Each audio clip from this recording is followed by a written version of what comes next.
And sir కొన్ని times ఏం జరుగుతుందంటే సైనస్ ముదిరితే టీవీ కిందకి వెళ్తుంది, ఆస్మా కిందకి వెళ్తుంది అని చెప్పేసి కొంతమంది భయపడుతున్నారు. అది నిజమంటారా? దాని గురించి ఎక్స్ప్లెయిన్ చేయండి. ఇది చాలా ఇంపార్టెంట్ ఆస్పెక్ట్.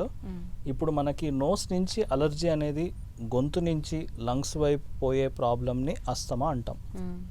ఇది సంభవించకుండా మనం చేయగలిగే ప్రయత్నము అలర్జీని ముక్కు లెవెల్లో కంట్రోల్ పెట్టుకునేది మెడిసిన్స్ తీసుకోవాలి. ఇప్పుడు ఆ లంగ్ ఇన్ఫెక్షన్స్ మళ్ళీ వేరే. ఎవరికైతే ఇమ్యూనిటీ తక్కువ ఉంటుందో పెద్ద వయసు వాళ్ళకి ముక్కులో ఉండే ఈ జలుబు ప్రాబ్లం, సైనస్ ప్రాబ్లం వల్ల వాళ్ళు ముక్కు నుంచి గాలి తీసుకోలేకపోవడం వల్ల నోటి ద్వారా నుంచే గాలి తీసుకుంటుంటారు. అప్పుడు గాలిలో ఉండే క్రిమి కానీ టీబీ ఇన్ఫెక్షన్ కానీ వేరే ఇన్ఫెక్షన్స్ కానీ డైరెక్ట్గా మనకి నోటి నుంచి లంగ్స్ వైపు వెళ్ళిన వల్ల లంగ్ ఇన్ఫెక్షన్ జరిగింది చూసాం. ఇప్పుడు నోస్ ఎట్లా అంటే మనకి ఎందుకు ఇంపార్టెంట్ అంటే మనకి దాంట్లో ఉండే ఫిల్టర్స్ అంటే ఎయిర్ని మల్టిపుల్ లేయర్స్గా ఫిల్టర్ చేసినప్పుడు ఆ బ్యాక్టీరియా వైరస్ అక్కడే ఆగిపోయే పని చేసేది నోస్.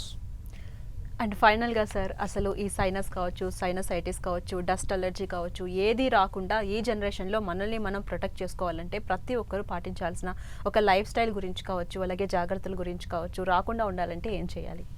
ఫస్ట్ ఆఫ్ ఆల్ మనకి అలర్జీ అనేది జెనెటిక్గా వస్తుందండి. ఇప్పుడు మనకి వారసత్వంగా వచ్చేదాన్ని మనం యాక్చువల్గా మనం టెస్ట్ చేయించుకొని ఏదైతే ఐడెంటిఫై అవుతాయో దాన్ని మాత్రం మనం అవాయిడ్ చేస్తే అలర్జీని కొంతవరకు ప్రివెంట్ చేయొచ్చు. కానీ కంప్లీట్గా ప్రాక్టికలీ స్పీకింగ్ అలర్జీని కంట్రోల్ పెట్టేది కష్టం. బికాస్ చాలామంది చాలా లేట్గా వస్తారు, బాగా కాన్సిక్వెన్స్ అయిన తర్వాతే వస్తారు చాలామంది. సో అలర్జీని మనం చైల్డ్హుడ్లోనే మనం ఐడెంటిఫై చేసుకున్నట్టయితే మనం దాన్ని అక్కడే ఆపే మెడిసిన్స్ తీసుకుంటే సైనసైటిస్ అనేది లేటర్ ఏజ్లో ఎప్పుడైనా కూడా రాకుండా మనం జాగ్రత్త పడవచ్చు. And healthy diet, good fruits, good vegetables and exercising daily will definitely make sure nose నుంచి బ్రీతింగ్ ఫ్రీగా ప్యాసేజెస్కి వెళ్ళడము సైనసైటిస్ని కొంతవరకైనా ప్రివెంట్ చేయడం జరగచ్చు.